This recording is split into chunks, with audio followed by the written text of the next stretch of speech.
Within all of the information that is on the page of the Pe'er HaLikutim, we need to find the clear path that takes us through all of the commentaries and all of the sources, just like when we learn the Talmud, so that we do not become confused.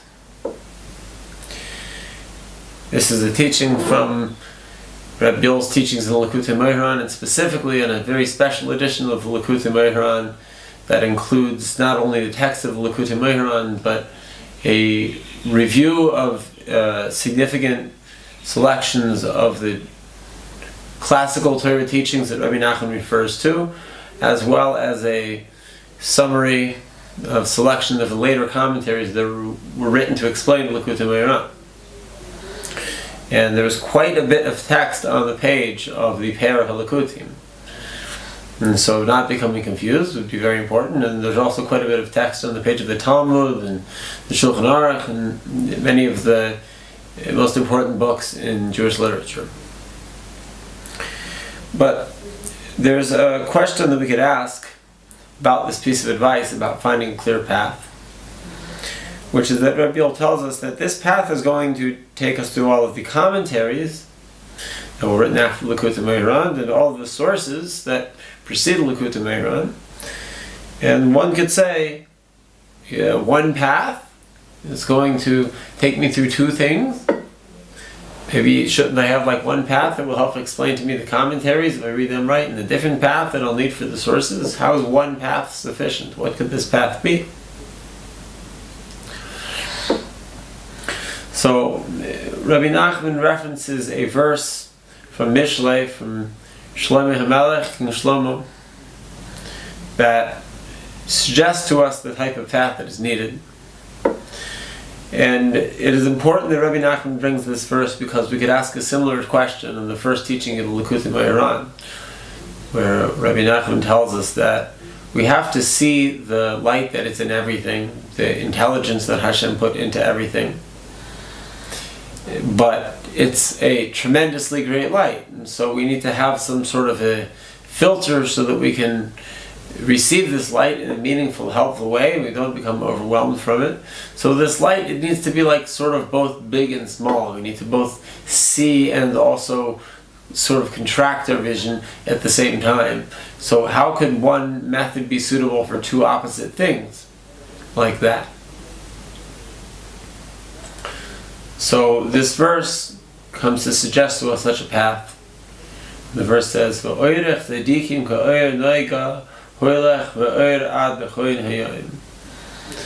the path of the righteous is like the first morning light, a small ray of light that emerges, and this light continues to bring light to the entire day. And similarly within this pasuk we see our question. We see that the Nechoin Hayoim, that phrase refers to the middle of the day when the sun is at its brightest relative to where we are. In Or Naga, this thin ray of light, this is so thin of a ray of light that there's a disagreement in the legal authorities about whether we can even call it the beginning of daytime. We have mitzvahs that we have to do specifically in the daytime. Generally speaking, we have to wait until at least the entire side of the sky has light in it, although we can't yet see the sun. Once we can see the sun, this is a different phase of the day. The day has already begun. But this first ray of light is such a subtle thing. It's possible that we could think it's the sunlight, but actually it's the moonlight, or actually it's light of stars. And so for that reason, the majority of authorities say that we have to wait until we see light in a significant portion of the sky. So seemingly, this very narrow, almost mistakable ray of light is rather different than the light that covers the entire day, that there's no mistaking this as sunlight, that no other source of light can produce such a light as that. One would not mistake the light of the full of day for the light of the moon or light of a star or something like that. So what is the thing that takes us through both of these modalities? It's the path of the righteous. Now, in the Pe'er HaLikutim, in the Pe'er HaLikutim, we have more context provided for us on this verse and on this concept of the path of tzaddikim. So here we have the words of the Zohar HaKadosh. It says like this: Oirech tzaddikim, ma ben oirech lederech. So first the Zohar asks about the word that is used to mean path. There are multiple words that mean path here. So what's the difference between this word oirech that means path and this word derech that means path? Hai oikmu, avol oirech hu dehashta is patach v'isgali v'yasabed v'hach v'sar oirech deloi ketisha v'raglin v'kedemes denah. So the special thing about the word oirech as it refers to a path as opposed to derech is that it refers to an uncharted path. That no one's been to this path before. Derech, l'mada atamar, we see the word derech in the pasuk, kederech v'gas, like the way in the city of Gas, which was a populated place, and so people go to that road before. The chashishin v'raglin kol man deboy. Anybody who wanted to go on that path. It was a very accessible path. Seemingly, there wasn't much new about it. Seemingly. Therefore, where tzaddikim, where the righteous go, it's called an uncharted path. Because they are the first ones to open this path. And it's not any old place. A place where a tzaddik shows up. It's not any old place. Maybe, even if it was before, it's not any old place now. The tzaddik's here. The Zohar says outright that even though people have been to this place before, it doesn't seem to us to be a new place. Now that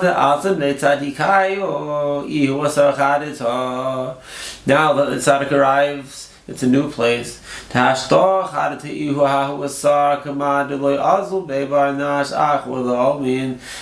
like a place that no one has gone before. What did tzaddikim do that causes this effect?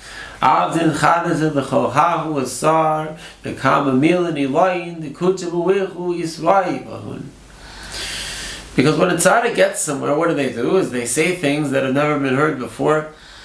The way most of us talk, we have an idea in our head, and we sort of say what the idea is. It's in our own head, and we all have similar enough heads. We all have basically the same shaped brains, so it's not something ultimately novel. Maybe it's something that we didn't say before, but surely somebody said it before. But tzaddikim, it's something different. Tzaddikim have maybe cleared away the pre-scripted things that are going to be said, and so they're privy to direct information from Hashem. Well, nobody's like Hashem, so Hashem can say things that nobody says, and so tzaddik can get the words directly from Hashem, and so when they say them, it's not something you've heard before. And therefore, that makes the place not a place you've been before. For two, and there's something else. The Shekhinah azla b'hawasar, and therefore the Shekhinah, the most palpable emanation of godliness, follows them wherever they go.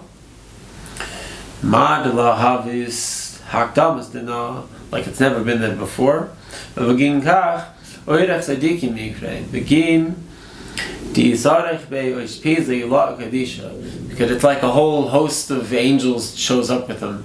If the tangible presence of God is there, then surely angels and all the lofty things that come with that are there too. Derech ihu b'turech dekalim. Path is a place, derech, the other word meaning path, is a place that is open to all.